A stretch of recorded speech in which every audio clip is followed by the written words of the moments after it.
Deleting social media is often seen as a major step toward a calmer life. Many motivational contents say that life becomes instantly more focused the moment we press the uninstall button. I believe that too. After years of feeling fragmented by notifications, social comparison, and endless scrolling, I finally did what felt right. I removed every social media app from my phone. And for a few days, it felt like a huge victory. No distractions, no timeline, no unnecessary pressure. I felt like a new person, clearer, freer, and more aware.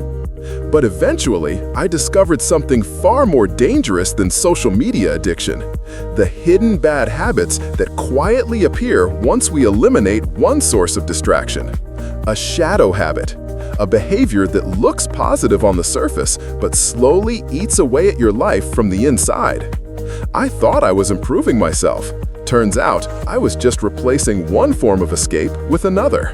When free time finally appeared after social media disappeared from my life, my mind didn't feel calm. It did the opposite. It panicked. A brain that's used to constant distraction will always look for a substitute. And that's when the shadow habit shows up. A new habit that looks healthy on the surface, but is actually just a softer form of escape. Some people run to overreading, devouring tons of books just to feel productive. Some run to overexercising, working out for hours as a way to avoid the feeling of emptiness. Some suddenly feel the urge to always work, study, or chase a hobby until it becomes an obsession. I myself got trapped in a new hobby that seemed cool at first. I told myself, this is way better than scrolling social media. But slowly, I realized something. I didn't actually enjoy that hobby. I was only using it to fill the void that scrolling left behind. Shadow habits are sneaky. They make us feel like we're improving ourselves, when in reality, we're just relocating the addiction. The difference is, this time, the addiction comes in a productive-looking package. There's one major mistake people often make when trying to improve themselves. They change the activity, but not the root problem. We delete social media, but we don't delete the cause of the addiction. We stop playing games, but we don't heal the heart that constantly seeks escape. We try to live more disciplined, but we never address the emptiness we keep trying to cover up. In the end, we're only switching hiding places. New escape, same old problem. I realized that my new hobby didn't actually calm me down. I was still anxious, still unfocused. I had only managed to make myself look busy. And worse, it became harder to be honest with myself because the activity looked positive. Shadow habits create the illusion of progress.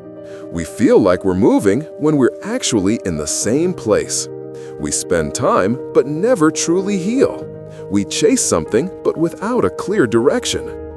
People often blame social media for destroying their focus. But the thing that's damaged is not the focus, it's the way we soothe ourselves. We're used to silencing our inner voice with distractions. And when those distractions disappear, confusion shows up. Then the mind creates a new distraction, just packaged more neatly. No change can begin without awareness. And awareness often comes from a simple question: is this actually making my life better? When I was honest with myself, I realized that this new hobby was only redirecting the problem. I wasn't trying to understand why I was addicted to social media.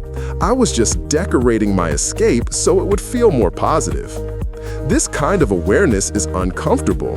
It forces us to see ourselves clearly, to admit that we're not as strong as we think, to admit that we still need something to cover the emptiness.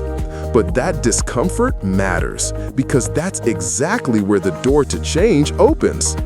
Once I finally understood this, I slowly began rearranging my life. I limited how intensely I engaged in that new hobby. I gave space to activities I genuinely enjoy. I practiced sitting still without distractions, even for just a few minutes a day. I started facing my anxiety without rushing to find an escape. It was at this point that I realized We don't need to eliminate everything we label as bad. We simply need to understand what keeps us running away. When we confront the source of the chaos, bad habits, both obvious and hidden, lose their power. A shadow habit can only survive in the dark. Once we shine the light of awareness on it, it slowly fades. Deleting social media isn't a magic solution. Replacing a bad habit with a new hobby isn't a guarantee your life will improve. Sometimes that's exactly where the danger begins. We think we're improving ourselves, when in reality, we're just relocating our escape. A shadow habit doesn't look like an enemy, but its subtle nature can be far more damaging than the obvious bad habits. In the end, the most important question isn't, is this hobby healthy or not? But rather, am I truly free or just addicted in a different form? Starting today, challenge yourself with one simple step. Identify one shadow habit you've been doing recently, not to judge yourself, but to open the path toward a more honest kind of freedom. Because growth isn't about swapping habits. Growth is about understanding yourself. And there is no change more powerful than the courage to be honest with yourself.